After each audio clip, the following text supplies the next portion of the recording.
ہمارے سامنے بہت سی چیزیں ہیں لیکن ہر چیز کو صحیح نہیں جان سکتے، ہر طریقے کو صحیح نہیں مان سکتے، اور علماء ہر دور میں، چاہے وہ گزرا ہوا دور ہو، چاہے وہ یہ دور ہو یا آنے والا ہو، ہر دور میں عالموں کی دو جماعتیں رہی ہیں، آج بھی ہیں، آگے بھی رہیں گی، علماء حق، علماء سو۔ علماء حق کا یعنی علماء ربانیین، علماء سو جو شیطان کے بہکائے ہوئے ہیں اور وہ پبلک کو، قوم کو تلبیس ابلیس پر لے جا کر کھڑا کر دیتے، اور علماء حقہ کا کام ہے کہ حضور کی سیدھی راہ پر لے جا کر قوم کو کھڑا کرتے۔ اور یہ حقیقت ہے کہ ہر عالم تو ولی نہیں ہو سکتا، ہر عالم ولی نہیں ہوتا ہے، لیکن ہر ولی عالم ضرور ہوتا ہے، کیونکہ ولایت کسی جاہل کو دی ہی نہیں جاتی ہے، اور جسے ولایت دی جاتی ہے وہ جاہل نہیں رہتا ہے۔ یہاں تک کہ اگر ظاہر میں اس نے مدرسے میں جا کے علم نہ بھی پڑھا ہو، اساتذہ کے سامنے بیٹھ کے زانو ادب طے نہ کیا ہو، درس نظامی کا کورس نہ بھی مکمل کیا ہو، لیکن جب اگر اللہ تعالیٰ کو کسی پر ایسے پر پیار آ جائے کہ جس نے علم نہیں سیکھا ہے،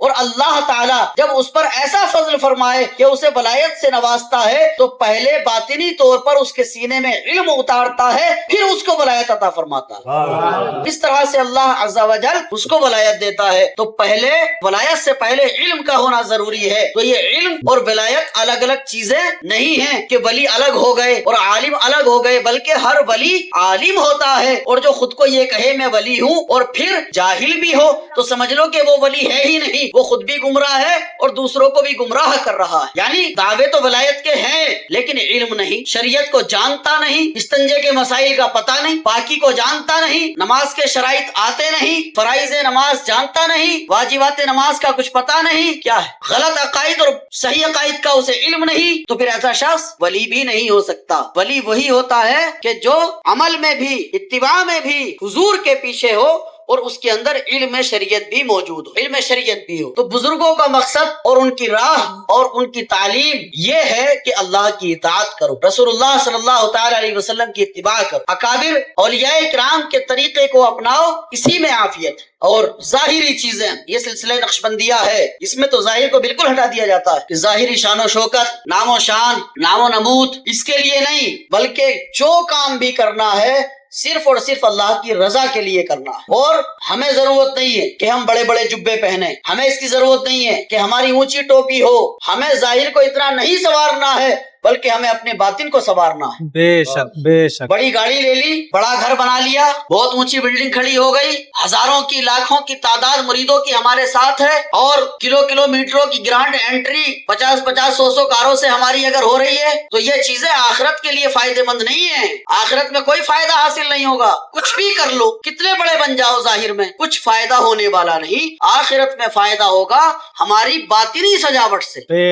ہمارے دل کی روشنی سے، ہماری روح کی مضبوطی سے، کہ جب ہماری روح مضبوط ہوگی، ہمارا دل روشن ہوگا، ہمارا باطن پاک ہوگا، ہمارا نفس مغلوب ہو جائے گا، ہم نفس و شیطان کے حملوں سے بچ جائیں گے، تب ہماری آخرت بہتر ہو۔ بہت بڑی کار لے لی، ثواب نہیں ملے گا آخرت میں، بہت بڑی بلڈنگ بنا لی، نیکیاں نہیں بڑھ جائیں گی اس سے ہماری، بلکہ